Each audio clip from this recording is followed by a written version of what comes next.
अस्सलाम वालेकुम जी। आज का हमारा टॉपिक है डोंट केयर कंडीशन। अब जब हम के मैप पढ़ रहे होते हैं तो उसमें कुछ ऐसी सिचुएशन आ जाती है जिसे हम डोंट केयर कंडीशन कहते हैं। अब ये क्या होता है ये ज़रा समझते हैं।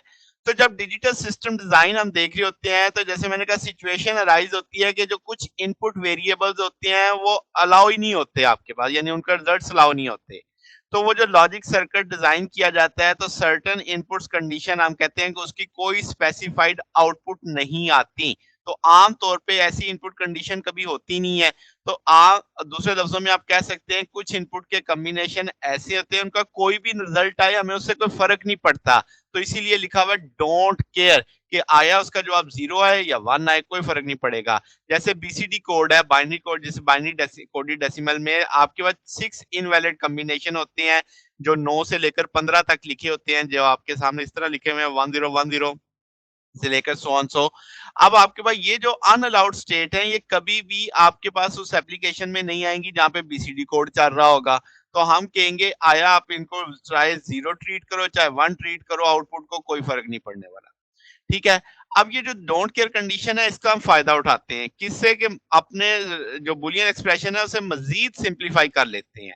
हम इसकी कोई भी वैल्यू अज़्यूम कर सकते हैं। जो सर्किट डिज़ाइन करने वाला है इसका मतलब वो फ्री है कि वो कुछ भी ले सकता है कि आउटपुट कंडीशन आपके पास या वो 0 होगी या वो 1 होगी, तो आपके पास सिंपलेस्ट आउटपुट एक्सप्रेशन लाने के लिए। मिसाल के तौर पे अभी समझ आ जाती है कि हमारे पास एक कॉम्बिनेशनल सर्किट है जिसमें आपके पास आउटपुट आपकी 1 है, कॉरेस्पॉन्ड टू बीसीडी आपने देखा है। तो हम कहेंगे ग्रेटर देन 6। अगर आप इस जगह पे देखो तो आपने ये 000 कर दिया, इस जगह पे आपके पास ये 11111 आ रहा है और यहाँ पे आप देखो ये अलाउ ही नहीं है, तो इसकी जगह मैंने 0 लगा दिया corresponding to BCD less than 6। तो लेस देन 6 मैं यानी ये कंडीशन सी बन गई हमारे पास ना ये।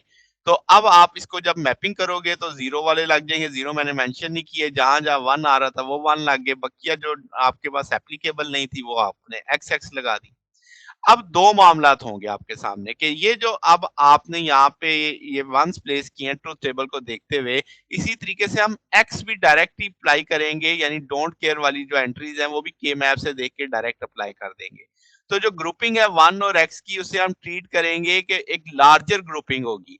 जहाँ 0 के लिहाज से आप देख सकते हैं, मगर आप उससे कोई फ़ायदा नहीं ले सकते। अब आपके पास हम जानें जितना बड़ा ग्रुप होगा उतनी सिंप्लीफाइड रिज़ल्ट आएगा आपके पास। अगर हम इस को पूरा एक ग्रुप बनाते हैं तो इस पूरे ग्रुप का आंसर सिर्फ ए आएगा। अगर हम इसका ग्रुप नहीं बनाते तो इसका आंसर ए बी बार सी बार आएगा। तो इसका मतलब ये हुआ कि अगर आप वन की डोंट केयर और वंस का एडवांटेज लेते हो तो आंसर बनेगा ए और बी एंड सी, यानी सारे का आंसर आपके पास बी सी आ जाएगा, सारे का आपके पास ए आ जाएगा, तो ये बन जाएगा। अगर आप कहेंगे नहीं जी हमने डोंट केयर कंडीशन नहीं लगानी, आप जस्ट जो आपकी वैल्यूज़ हैं उसी को आप करो सॉल्व।